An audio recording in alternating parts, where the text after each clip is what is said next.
Hi, I'm Lynn Thompson, and welcome to the Bethune-Cookman University Wildcat Football Insider. Sitting right here is Terry Sims, the head football coach of the Fighting Wildcats, and we celebrated homecoming 2017 with a down-to-the-wire finish victory over the previously unbeaten in conference play Hampton Pirates, 24-21. Coach, a lot of highlights for the Wildcat fans this week, right?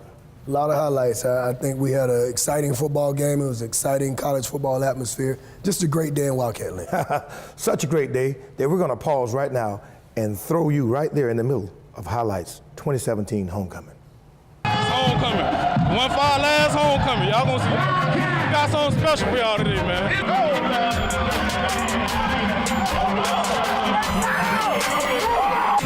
I had to take a trip to Florida to get my mind right. Yes, sir. Yeah.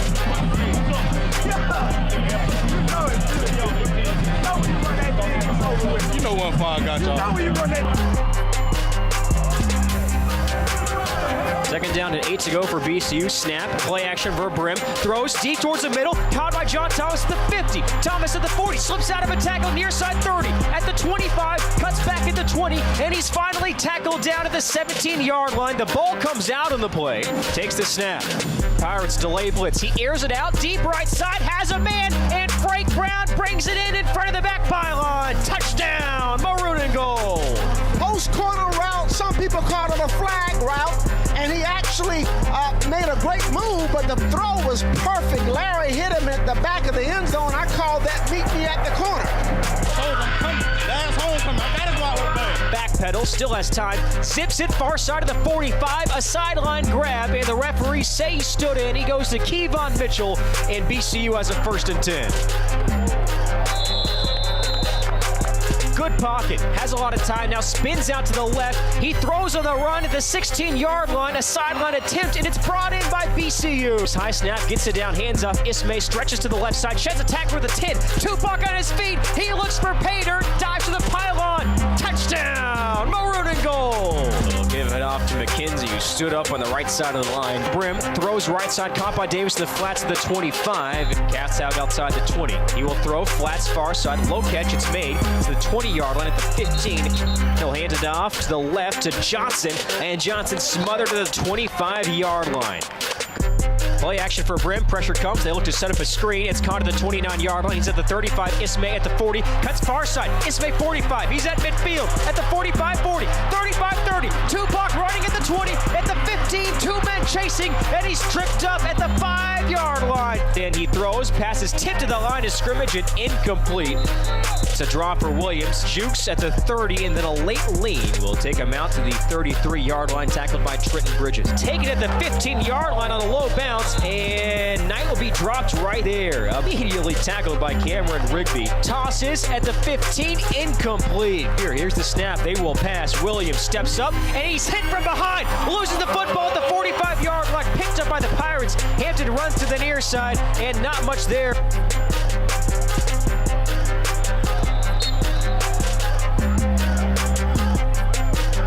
Roll out to the near side, pressure from the backside, slips, loses the football, falls on it. He's sacked down inside the 25-yard line. Delwan Beards. Hand off Tompkins, room to the right of the 35, leans out to the 40, and he is right there for the 1st down. 15 on a low hop, no fair catch made, and he is immediately buried by the Wildcats. Williams tries a draw, and he's smothered in the backfield as the Wildcats host their own homecoming party back at the 10. I mean, everybody was invited. Pressure, Cats bringing him down to the 10-yard line again. Devin James and Todney Evans blocked the vision of Delmont Williams and then sent him backwards to the 10-yard line. Well, some adjustments must have been made by Yogi Jones. Johnson, the tailback here for Williams. He fakes it to Johnson, keeps it himself, and then Todney Evans leads a whole doubt of Wildcats to wrap him up. Williams chased out from the right side, hit and dragged down to the 35-yard line. Tackled and sacked by Delwan Beer.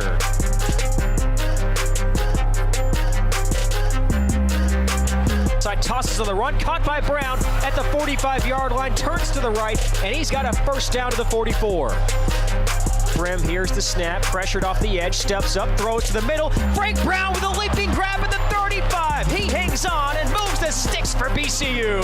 They pressure screen. Near side caught by Bird. He's at the 40. At the 35. Cuts up the left hash to the 30. Still on his feet and tripped up at the 25. Here's a snap to Brim. He will throw. Left side open man. And a toe-tapping catch made by Will Davis of the 19. Play action to Jones. Looks flat. Steps up to the right. Tucks it up. He cuts to the 15. Larry Brim at the 10 and tripped up with a first and goal for BCU. To the left, here's a snap to Williams. He's pressured, steps up, cuts to the 10-yard line. He's at the 5, throws open man in the end zone. Caught!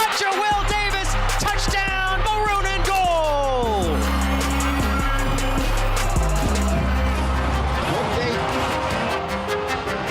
Johnson the tailback.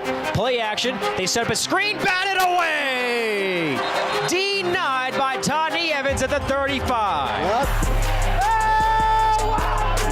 Protection, stands, throws a deep pass, left hash, and it's intercepted by BCU at the 25-yard line. Sam Martin with his first pick of the year.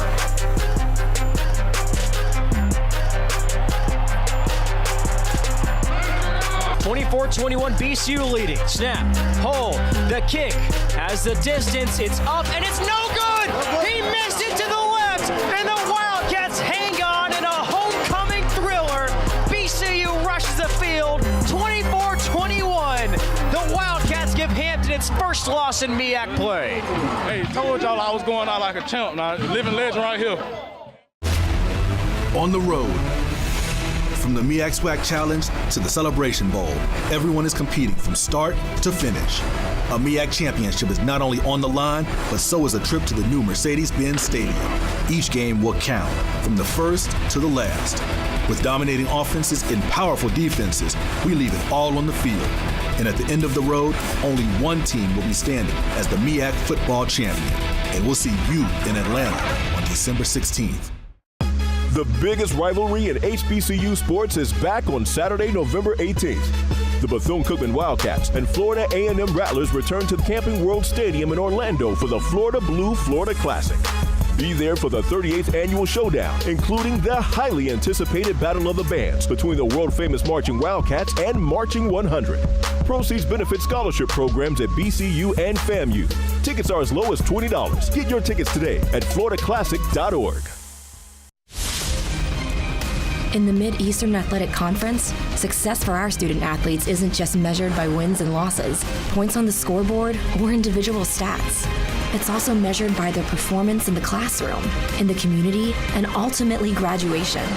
Our student athletes aren't just playing to win a single game, they're playing to win at life. Because games end, but life keeps on going.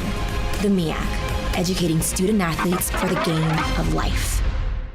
Thanks for coming back with us this weekend, the Wildcat Football Insider. Lynn Thompson and Terry Sims here. 24-21, Coach, you win it over Hampton University. Give them their first loss in conference play, a game that went down to the wire. But the most important thing, Coach, is this MEAC conference football schedule is tough. It is, and I've been saying that since week one. It's a lot of parity in this league, a lot of good football coaches and a lot of great athletes. So, we're having a lot of close games in the conference, but I think that's the way you want them. Yeah, Coach. And, there have been years when all the breaks went our way. There were a couple games this year where the breaks did not go our way, but this particular football game, with the homecoming spirit, the sellout crowd, excitement all through the day, you jump out to a 14-0 lead, and then Hampton makes adjustments. And what happened to us? Well, I think we came out in the second half and the guys were so focused on finishing, because that's all we've been preaching all week. They were pressing a little bit too hard. So we had to, survive the third quarter. We got them settled back down, and I think we focused or refocused in the fourth quarter and carried on business as usual. Okay, we get the opening kickoff. We drive down the field, Coach. Let's take us through this opening drive, because we win the toss and take the ball. Yeah, we take the ball, and it's not a secret anywhere. We're not deferring anymore. We're going to take the ball, we win the toss. We're going to take the football and give our offense an opportunity to go down and score first and get us on the board. And Larry matriculates the offense down very well. Yeah, he did. Larry went out, and I think he had a good week of practice. Larry has some class conflicts that kind of, take him away from practice some, but he did the extra work in the film room, and he got out with Coach Suber early in practice and got a lot of the work done that he needed to get done in practice, and he benefited from it. He benefited from it during the football game. Okay, so we score first on a beautiful fade pattern to Frank Brown in the right corner of the end zone. Coach, we go up, we stop Hampton, we get the ball back again, and we drive down. Arkevius leads the drive, Coach, and Tupac Ismail with a 16-yard run off the left tackle, dives into the end zone. We're up 14-0. Yeah, and that's the thing that I've been really trying to get everyone to understand all year. Both of these quarterbacks, even though they have different skill sets, they're both very capable of managing this offense and moving us down the field. And when you have backs in the backfield like Tupac and JT, and we had Mike Jones back on Saturday, it really had a big difference, a big effect on our football team. You're absolutely right. Then we get the ball, go back down the field, stop him again. Arkevius throws a slant pass that's picked off by the linebacker. Yeah, and I think, any quarterback, when they throw a pick, they want it back. But you could see Arkevius when he threw the football, he wanted that one right back because he let it go a little bit too early. And sometimes that happens when you're trying to make things happen, and that's what I was talking about. We were pressing a little bit too hard to make things happen instead of just taking what they were giving us and allowing the offense to work for us. As good as our defense is, you can't put them in the red zone like that. They force Hampton University into third down situations, but Hampton, very good, tricky offense. They were able to convert on the flanks, throwing the ball to the backs. Yeah, they were, and our defense played a really good football game on Saturday, but you're correct. You can't give an offense that short of a field too many times and expect the defense to continue to stop them. We have a lot of pride in our defense. They understand their job is to stop the offense because if they don't score, they don't win. That's our defense's mentality. But you can't have them playing on the short field too long. They score off of turnovers on the day. We had one turnover, actually two turnovers, the interception and the fumbled kickoff return, and then they score off of both of those. But then your defense settled down, Coach, on the day, 400 yards of offense and holding them to a little over 250 yards total offense. But then it boils down to special teams. It did, and again, Coach Larkins and his unit, they did a great job on Saturday. And you watch our kickoff team, Vion Robinson, he led the way, making tackles on the kickoff team, and Cameron Rigby on our punt team. Those two guys, they take pride in what they're doing. They take pride in being seniors and leading those groups, and they did a great job on Saturday. Yeah, you're absolutely right, Coach. All three phases of the game, and whenever Uriel is in position to give you 3 points, Uriel Hernandez is going to give you 3 points. He's going to do just that. And, he's another young man who is very prideful on what he does, and he understands the importance of his position to this football team, and he goes out and does his job every time he's called on. What a way to wind up a great homecoming celebration. 24-21, the Cats win over the Pirates. We'll come back in just a few moments, but we'll lead in with a package from a man who's always flapping his gums, Terrence Gatling from Cat Eye Network, in the Wildcat tailgate section, utilizing his talents to the best of his ability. On the road, from the MEAC SWAC Challenge to the Celebration Bowl, everyone is competing from start to finish. A MEAC championship is not only on the line, but so is a trip to the new Mercedes-Benz Stadium. Each game will count, from the first to the last. With dominating offenses and powerful defenses, we leave it all on the field. And at the end of the road, only one team will be standing as the MEAC football champion. And we'll see you in Atlanta on December 16th. The biggest rivalry in HBCU sports is back on Saturday, November 18th. The Bethune-Cookman Wildcats and Florida A&M Rattlers return to the Camping World Stadium in Orlando for the Florida Blue Florida Classic. Be there for the 38th annual showdown, including the highly anticipated Battle of the Bands between the world-famous Marching Wildcats and Marching 100. Proceeds benefit scholarship programs at BCU and FAMU. Tickets are as low as $20. Get your tickets today at floridaclassic.org. In the Mid-Eastern Athletic Conference, success for our student athletes isn't just measured by wins and losses, points on the scoreboard, or individual stats. It's also measured by their performance in the classroom, in the community, and ultimately graduation. Our student athletes aren't just playing to win a single game, they're playing to win at life. Because games end, but life keeps on going. The MEAC, educating student athletes for the game of life. Welcome to Wildcat Homecoming 2017. I am Terrence Gatling, and this is the 2017 Taste of BCU. Hey everybody, we're here at our first stop as usual, the Menzies from Orlando, Florida. They have their RV set up, they have the food set up, they have the presentation, they also have the fans. Mr. Menzie, we're back again. You and your wife, another anniversary. What year is this? Oh, geez. 43? Oh, is that right? 44 in July. 44 in July. And now they've brought the show on the road to homecoming for BCU. What do we have here to eat today? Oh, we have my specialty, which is ribs. We have some baked beans. We have fish. We have pulled pork. And we have some, what's that, banana bread cake.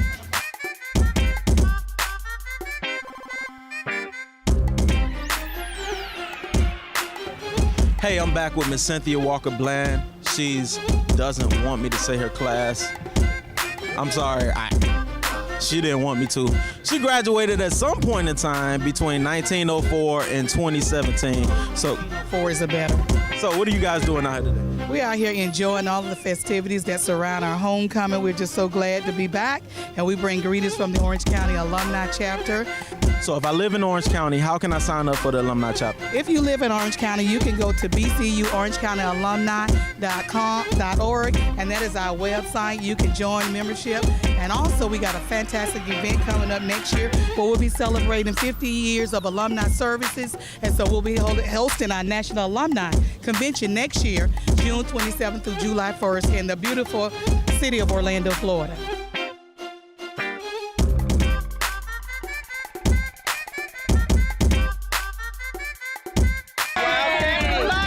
I am back with one of my personal heroes. When I was a little kid growing up, Hall of Famer Coach Larry Little. I had the opportunity for him to be my football coach for about 2 weeks, and then he cut me. But we're not gonna go there today. We're not even gonna think about that today because it's homecoming. Coach, how you doing? I'm doing fine. It's great being here. I'm here for my 50th class reunion. Coach, really quick, talk about homecoming over the years and how it's changed. Man, homecoming, we used to come in a school bus. Now they come in these big trailer buses, you know, and you don't have the tailgating back then like you had when I was even playing here. So it's a big difference now. I think tailgating is really the biggest part of college football now. Every time I see Coach Little, he's in the press box eating up all the wings and everything, so I know he's going to enjoy the tailgate today, right, Coach? You know I'll be in the press box again looking for the wings. Coach, they took the wings out of there. No, second floor. You got to go second floor. Oh, okay.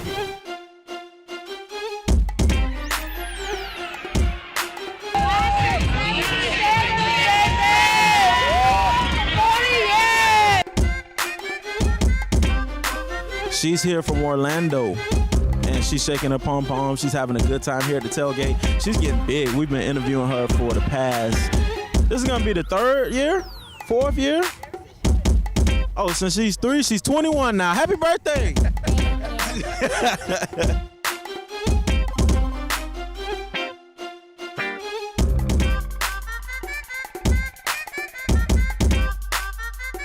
I'm here with a very proud mother, the mother of the field general for the Wildcats, Larry Brim. This is his mother. She's here on her tailgate having a good time, but we just wanted to interview her. How you doing? I'm doing good. Tell us what it's like to be the mother of a quarterback for the Wildcats.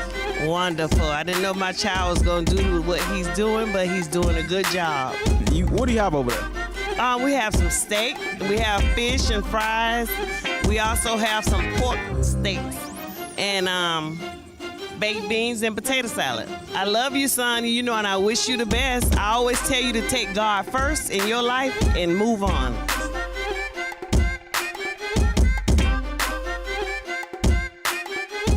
I'm from Miami. Listen, this conch salad is everything. I had to get it. I know it's in the shop, but it is awesome. Who made the conch salad?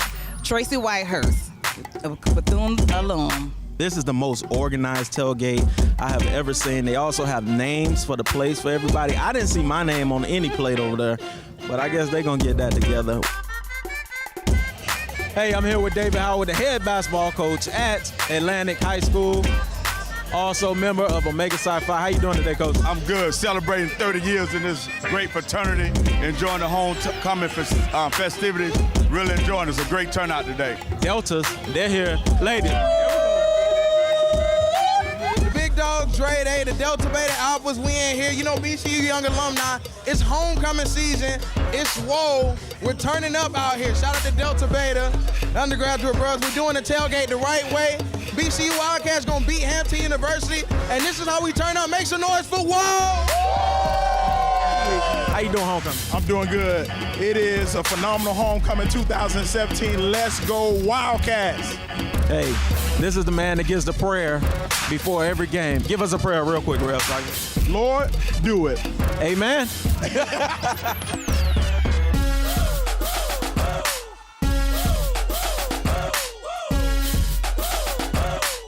I am here with the voice of the Wildcats who has been holding my job for the past 40 plus years. Mr. Isidore Williams. And 40 more, I'll still be holding it. He will not. We won't allow you behind the mic. We'll be doing fine. He will not move from out of the seats. He will not give me the chair. I don't know why. I thank God for the blessing, and I thank him that he's allowed me to let you know that you are an understudy and you will remain an understudy. I've been an understudy for 40 years. 40 more. Who will ascend to the top of the mountain? Will it be the Pirates of Hampton University, or will it be the Wildcats of Bethune-Cookman University here in Daytona Beach, Florida? God bless all of you. Happy homecoming, everybody. Happy homecoming. On the road, from the MEAC SWAC Challenge to the Celebration Bowl, everyone is competing from start to finish. A MEAC championship is not only on the line, but so is a trip to the new Mercedes-Benz Stadium. Each game will count, from the first to the last. With dominating offenses and powerful defenses, we leave it all on the field. And at the end of the road, only one team will be standing as the MEAC football champion. And we'll see you in Atlanta on December 16th. The biggest rivalry in HBCU sports is back on Saturday, November 18th. The Bethune-Cookman Wildcats and Florida A&M Rattlers return to the Camping World Stadium in Orlando for the Florida Blue Florida Classic. Be there for the 38th annual showdown, including the highly anticipated Battle of the Bands between the world-famous Marching Wildcats and Marching 100. Proceeds benefit scholarship programs at BCU and FAMU. Tickets are as low as $20. Get your tickets today at floridaclassic.org. In the Mid-Eastern Athletic Conference, success for our student athletes isn't just measured by wins and losses, points on the scoreboard, or individual stats. It's also measured by their performance in the classroom, in the community, and ultimately graduation. Our student athletes aren't just playing to win a single game, they're playing to win at life. Because games end, but life keeps on going. The MEAC, educating student athletes for the game of life. Welcome back to the BCU Wildcat Football Insider. As we prepare to wrap up this week's episode, we are focusing on homecoming 2017. The Cats win it over Hampton University 24-21 in a slugfest that goes down to the final play of the football game. And Coach Sims, before we talk about around the MEAC, do you expect the same to happen again this week coming up senior day in Daytona Beach when Morgan State comes? I mean, yeah, they're bringing another good football team in here, and you can't look at anyone's record in this league and say they're not a good football team, because if you look at all the games, you can pick the score. Yeah. They're all within 6 points of each other. You have two games that may have been 14, 21 points, but they're all close football games because of the really good football that's being played in this league. Well, so far the Cats have held serve at home, Coach. We've got a home game this coming weekend. Let's take a look around the league right now. FAMU on the road, 34-31 over Morgan State. Is that a surprise or not? No, it's not. It's not. And FAMU had a little bit of the same issue as us. Just didn't get any breaks. Okay. So they got the ball to bounce their way this week. Howard goes into Orangeburg, first time in 12 years, ekes out a win, 28-20 over the Bulldogs, who seem to have lost their way. Is that a surprise? That one was a little bit of a surprise because it was homecoming, and they were at South Carolina State. I really thought that the Bulldogs were going to pull that one out, but Howard, they're playing really good football right now. Okay. Delaware State, North Carolina Central in a blowout, 42-14. And, you know, it was Central's homecoming, and they finally, I think, found a guy that they want at quarterback, and they end up, you know, putting a few drives together and scoring. Okay, now here's the one that shocked everybody, but there may be some mitigating circumstances here. Savannah State goes into homecoming at Norfolk State and wins it 27-9. Well, yeah, you know, Norfolk had a tragedy on Friday night, and it's really tough to play a football game when you have something happen to one of your players. So I have, you know, a lot of respect for Coach Scott and his staff and that football team for just following through with the football game. I know it was homecoming there. I know it was a disappointing loss, but you know, you have to look at some things that are a little bit more important than just a football game. It's much bigger than the football game. Our prayers and sympathy go out to the family at Norfolk State University. The loss of one of their student athletes. Anytime you lose one of your university's most prized treasures, everybody needs to collectively gather together in prayer for support. Coach, now we've got a minute left. Let's talk about senior day. We're going to lose quite a few seniors, but 7 of those guys got this year back. That makes the class much bigger because they had season-ending injuries last year. Right, and you know, you never want to see something like that happen, but I think watching those guys sit out last year and they developed more as football players, as men, and a lot of them had a lot more time to really focus on life and understand what they wanted to do, and they came back to be better, stronger, more mature athletes for this football team. Well, the assumption is because we're going to be honoring such a big senior class this coming weekend that we're going to be losing a lot. But the reality is last year and this year, we had a lot of younger guys who were forced into playing time, and we've got a veteran squad returning. Yeah, we do. We're losing a lot of seniors, but we're bringing them back. We're bringing back a lot of sophomores and juniors for next year that have playing time. They have playing experience, and they have a lot of MEAC hours, as our guys call it, you know, to be able to help lead this team and help us continue the successful tradition. Well, that about does it this week here. We wrap up Homecoming 2017 in grand style. You know, hey, make sure you're there this coming Saturday at 4 p.m. The Cats host the Morgan State Bears in Senior Day. If you can't make it with us, log in to the Cat Eye Network. Join Terry Sims this Thursday night at the 90 Degree Sports Grill for the Terry Sims Show. We're out of time. For Terry Sims and the Wildcats, I'm Lynn Thompson. We'll see you Saturday.